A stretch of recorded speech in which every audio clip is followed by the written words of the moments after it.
पिछले कुछ वीडियोस के कमेंट्स गो थ्रू कर रहा था मैं, तो उससे मुझे ये समझ में आया कि सबका इतना बजट नहीं होता। एवरीवन कांट अफोर्ड जो भी प्रोडक्ट्स या सप्लीमेंट्स मैं दिखा रहा हूँ अपने वीडियोस के अंदर।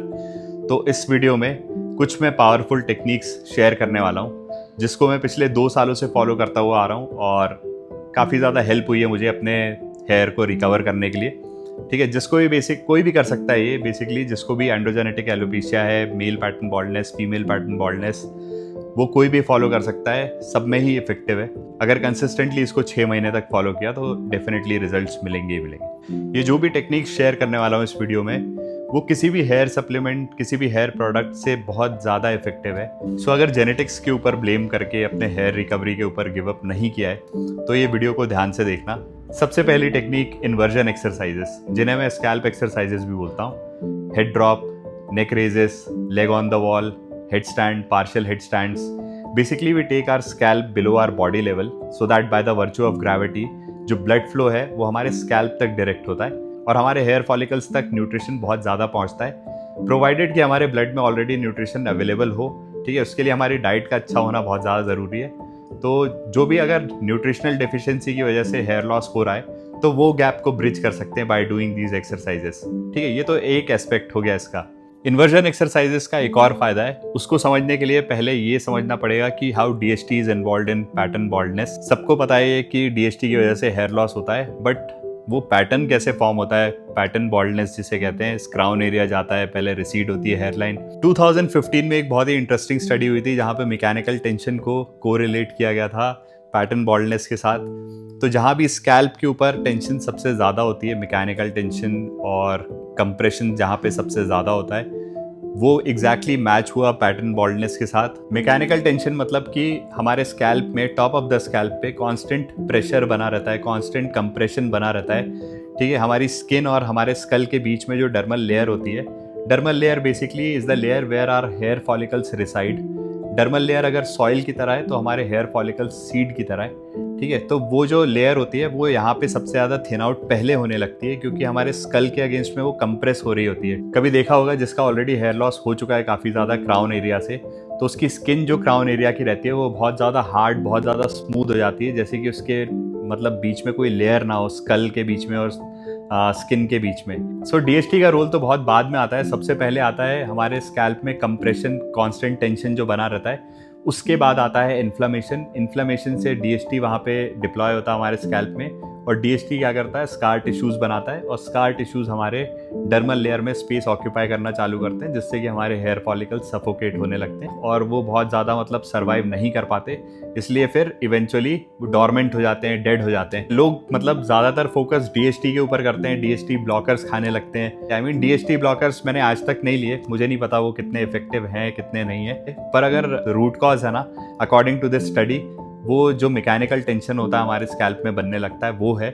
तो ये इन्वर्जन एक्सरसाइज करने के बाद वो मैकेनिकल टेंशन काफ़ी कम हो सकता है। थोड़ा बहुत डर्मल लेयर को एक्सपैंड कर सकते हैं, थोड़ा बहुत रिलैक्स कर सकते हैं when we take our scalp below our body level.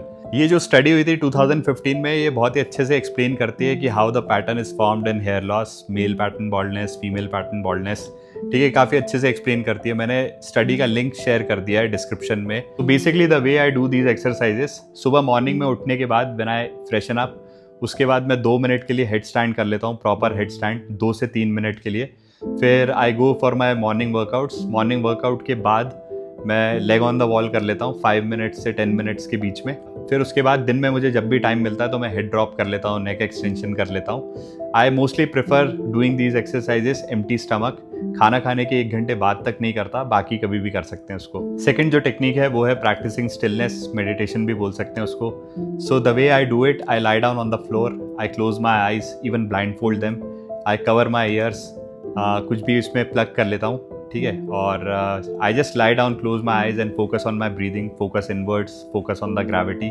थोड़ी देर लेटने के बाद मेरे सारे सेंसेस नम हो जाते हैं और पूरी बॉडी नम हो जाती है बेसिकली। तो उसका आइडिया ये है कि मतलब अपने सेंसेस को इंटेंशनली नम कर देना पर कॉन्शियसली अवेक रहना। कॉर्टिसोल के लेवल्स को कंट्रोल करने के लिए बहुत ज़्यादा इफेक्टिव है।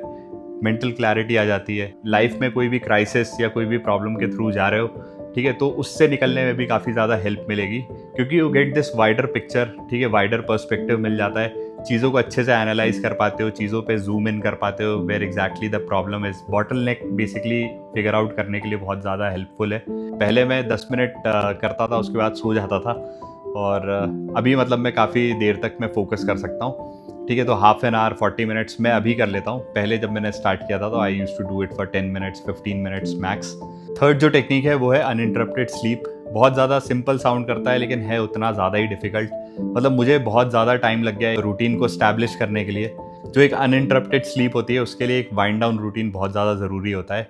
I try to have my dinner 3 hours before bedtime so that my metabolism is not active while I am sleeping. वो हमारे हार्मोनल प्रोडक्शन के साथ, हार्मोन्स के साथ इंटरफेयर कर सकता है, इसलिए मैं कोशिश करता हूँ कि at least 3 hours before bed time मैं डिनर कर लूँ, डिनर को लाइट ही रखूँ, और पोस्ट डिनर 10-15 मिनट्स वॉक कर लूँ सो दैट सोने से पहले मतलब मैक्सिमम मेरा जो फूड है वो डाइजेस्ट हो सके। फेशियल पफिनेस नहीं रहता मतलब सुबह उठने के बाद, और बहुत ज़्यादा फ्रेश फील होता है, बहुत ज़्यादा एनर्जेटिक फील होता है। टाइमली मैं उठ भी जाता हूँ सुबह, ठीक है, और फिर बाकी चीज़ों के लिए मुझे बहुत ज़्यादा टाइम मिल जाता है। सो ये थी कुछ टेक्निक्स जो बहुत ही ज़्यादा पावरफुल हैं, ठीक है। इन्हें मैं फॉलो कर रहा हूँ पिछले 2 सालों से, मुझे काफ़ी फ़ायदा हुआ है, काफ़ी ज़्यादा मेरी हेल्थ इंप्रूव हुई है, मेरे हेयर इंप्रूव हुए हैं बहुत ज़्यादा। आई मीन कंसिस्टेंटली करना बहुत ज़्यादा ज़रूरी है, वो तो आई मीन हर वीडियो में मैं बताता ही हूँ। ग्रेजुअली आता है इसका रिजल्ट, 6 महीने 8 महीने अगर कंसिस्टेंटली फॉलो करोगे अपने रूटीन में तो डेफिनेटली रिजल्ट मिलेगा, ठीक है। नेक्स्ट वीडियो मैं सोच रहा हूँ कि मिनॉक्सिडिल के ऊपर एक बनाता हूँ वीडियो।